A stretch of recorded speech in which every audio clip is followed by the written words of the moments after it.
கோரிக்கைகளை வலியுறுத்தி நேற்று நடைபெற்ற வேலைநிறுத்த போராட்டத்தில் வங்கி ஊழியர்கள் கலந்து கொண்டதால் 6500 கோடி ரூபாய் மதிப்பிலான காசோலைகள் முடங்கின. சென்னை ராயப்பேட்டையில் பால் வாங்க கடைக்கு செல்லும் வழியில் துறைமுக போக்குவரத்து போலீஸ் ஏட்டாக வேலை செய்து வரும் நஜுமுனிசா என்பவரின் தங்க சங்கிலியை மர்ம நபர்கள் பறித்து சென்றனர். ஆஸ்திரேலியாவின் தெற்கு பிராந்தியத்தில் கடும் வறட்சி நிலவுகிறது. இதனால் தண்ணீரை அதிகம் குடிப்பதாக கூறி 10,000 ஒட்டகங்களை சுட்டுக் கொல்ல அந்நாட்டு அரசு முடிவு செய்துள்ளது.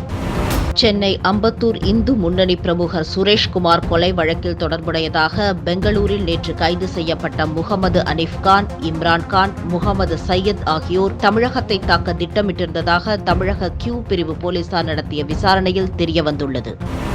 டெல்லி சட்டமன்ற தேர்தலில் வாக்களிக்க செல்பவர்கள் ஒருவேளை பூத் ஸ்லிப்பை எடுத்து செல்ல மறந்துவிட்டால் ஸ்மார்ட் போனுக்கு அளிக்கப்பட்டுள்ள QR கோடை பயன்படுத்தி வாக்களிக்கும் வசதியை 11 தொகுதிகளில் தேர்தல் ஆணையம் அறிமுகம் செய்துள்ளது.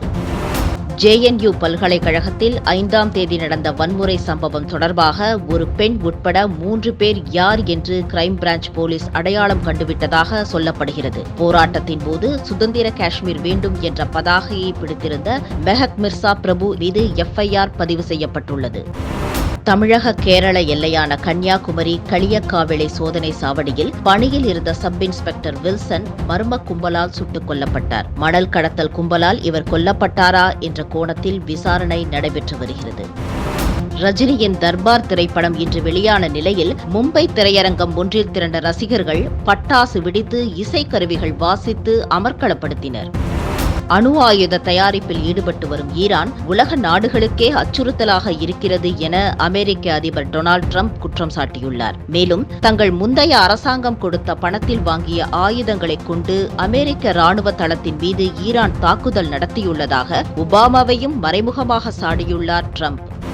டெஹ்ரானில் விபத்துக்குள்ளான உக்ரைன் விமானத்தின் பிளாக் பாக்ஸை அமெரிக்காவுக்கு தரமாட்டோம் என ஈரான் திட்டவட்டமாக அறிவித்துள்ளது. இந்த விமானத்தில் பயணித்த 176 பேர் உயிரிழந்தனர். இதில் பயணம் செய்தவர்களில் பெரும்பாலானோர் ஈரான் மற்றும் கனடாவைச் சேர்ந்தவர்கள்.